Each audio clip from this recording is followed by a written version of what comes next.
ગીર સોમનાથ જિલ્લા કલેક્ટર દ્વારા fire safety મુદ્દે મોટી કાર્યવાહી હાથ ધરાઈ। વેરાવળ શહેરમાં આવેલ આરાધના સિનેમા, વેરાવળ બાયપાસ પર આવેલ ફોનિક્સ સિનેમા અને સાંચી સિનેમા અને ગેમ ઝોન તેમજ શક્તિ પ્લાઝા ગેમ ઝોન, આમ બે સિનેમા અને બે ગેમ ઝોનમાં ફાયર સેફટી સરકારના નિયમોનું યોગ્ય પાલન ન કરાતું હોય સહિત સુરક્ષાના વિવિધ કારણોસર જિલ્લા કલેક્ટર દ્વારા બંને સિનેમાઓના લાયસન્સ ટેમ્પરરી રદ કરી સીલ મરાયા।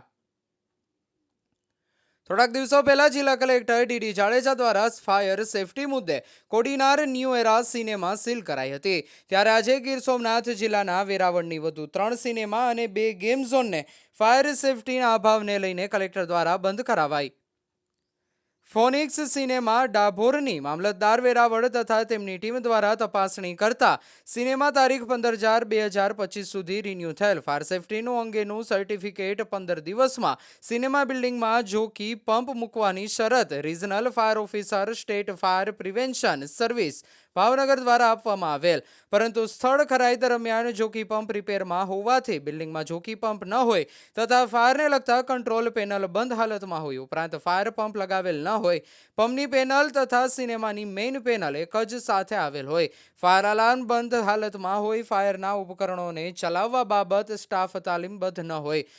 દરેક ફ્લોર ઉપર આપત્તિ સમયે બહાર નીકળવા માટે કોઈ ઇવેક્યુએશન પ્લાન તૈયાર કરવામાં આવેલ ન હોય, લિફ્ટમાં મેન્ટેનન્સ માટે સેફટી જોગવાઈઓને આધીન કોઈ પ્રમાણપત્ર ન હોય, ડીઝલ જનરેટર સેટમાં અર્થિંગ યોગ્ય રીતે આપવામાં આવેલ ન હોય, તેમજ સાંચી એન્ટરટેઇનમેન્ટ વિડીયો સિનેમા તાંતીવેલા દ્વારા સક્ષમ સત્તાધિકારીઓનું ફાયર સેફટી અંગેનું એનઓસી રજૂ થયેલ ન હોય, જ્યારે વેરાવળ સિટીમાં આવેલા આરાધના સિનેમા પણ ફાયર સેફટીની ચૂક જોવા મળી હતી, જ્યારે સાંચી સિનેમા ગેમ ઝોન તેમજ શક્તિ પ્લાઝા ગેમ ઝોનની ફાયર સેફટીની મુદત પણ પૂર્ણ થયેલ જે ફરી રિન્યૂ ના કરેલ જોવા મળતા વેરાવળના 3 સિનેમાને અને બંને ગેમ ઝોનને જિલ્લા કલેક્ટર દ્વારા સીલ કરવામાં આવ્યું છે।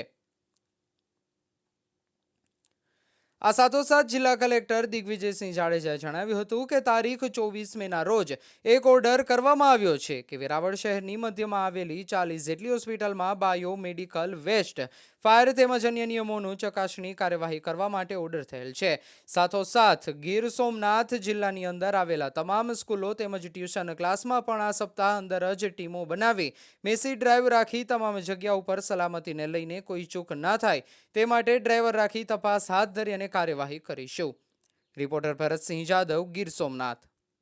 આપણા જિલ્લામાં વેરાવળ શહેરમાં અને ગ્રામ્ય વિસ્તારમાં 2 ગેમ ઝોન આવેલા છે। એક છે વેરાવળ સિટીનું જે શક્તિ પ્લાઝા છે એમાં એક ગેમ ઝોન આવેલું છે, બીજું જે સાચી સિનેમા છે તાંતીવેલા ગામની સીમમાં આવેલું છે, ત્યાં એક સિનેમા હોલમાં એક ગેમ ઝોન કાર્યરત હતું। આજે સવારે અમારી ટીમે ચકાસણી કરી તો બંને પાસે એના જે તે વખતે એને મંજૂરી ફાયર એનઓસી લીધેલા હતા, પરંતુ એની જે એક્સપાયર થઈ ગઈ હતી, એની મુદત પૂર્ણ થઈ ગઈ હતી અને પછી રિન્યુઅલ કરાવેલ ન હોય એ બંને ગેમ ઝોન છે એ આપણે જ્યાં સુધી એનું આ રેક્ટિફાઈ ના થાય એનઓસી વાળું ત્યાં સુધી બંધ કરાવી દીધેલ છે। અમે એક 24 તારીખના જ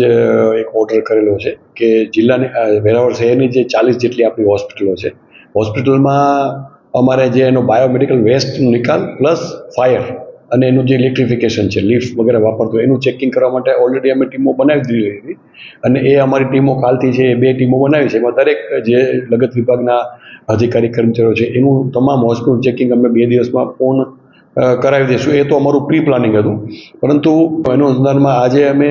આપણે ખ્યાલ હોય તો અમે એક થિયેટર જે કોડીનારનું છે એક વીક પહેલાં અમે બંધ કરેલું હતું આ જ મુદ્દા ઉપર ફાયરનું, અને જે બીજા 3 થિયેટરો આપણે આવેલા છે, એક આપણું વેરાવળ શહેરમાં છે આરાધના છે, બીજું તાંતીવેલામાં ફોનિક્સ અને સાચી, 3 થિયેટરની ચકાસણી કરતાં આજે એ લોકો એના એનઓસી જે છે એના એ રિન્યૂ નથી થયા ફાયર એનઓસી, પ્લસ જે ઇક્વિપમેન્ટ એના જે હોય એ અપ ટુ ધ માર્ક નથી, ચાલુ હાલતમાં ન હોય, એના સ્પ્રિંકલર્સ કે વગેરે જે કંઈ પણ ન હોય, એથી એ 3ના જે લાયસન્સ છે એ પણ અમે ટેમ્પરરી જે સસ્પેન્ડ કરીએ છીએ, જ્યાં સુધી એ લોકો આ રેક્ટિફાઈ નહીં કરે ત્યાં સુધી અમે એનું થિયેટર છે બંધ કરાવવાનો હુકમ અમે ઓલરેડી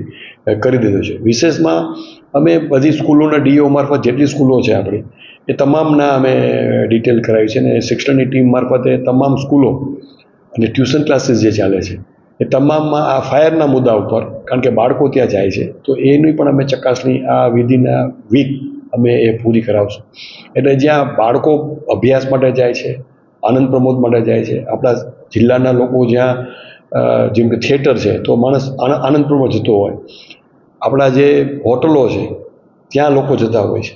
એ તમામ વસ્તુ છે એ અમે આ બાબતની ચકાસણી એક મેસિવ ડ્રાઈવ રાખી અને વિધિન અ વીક પૂરી કરાવશું.